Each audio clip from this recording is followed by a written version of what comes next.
यह कहानी है उस नौजवान की जिसने हंसते हंसते फांसी को गले लगाया।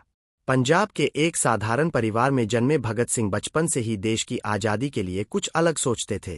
कहा जाता है कि जब 1919 में जलियांवाला बाग मैसाकर हुआ, तब वे सिर्फ 12 साल के थे। अगले ही दिन वे अमृतसर पहुंचे और उस मिट्टी को अपनी बोतल में भर लाए जो शहीदों के खून से लाल हुई थी। उस दिन उनके मन में एक संकल्प जन्म ले चुका था, अब गुलामी बर्दाश्त नहीं। सालों बाद जब अंग्रेज अधिकारी जॉन सॉन्डर्स की गोली से लाला लाजपत राय की मौत हुई, तो भगत सिंह ने इसे अन्याय माना। 1928 में उन्होंने अपने साथियों के साथ मिलकर सॉन्डर्स पर हमला किया। यह बदले की भावना से नहीं बल्कि अत्याचार के विरोध का संदेश देने के लिए था।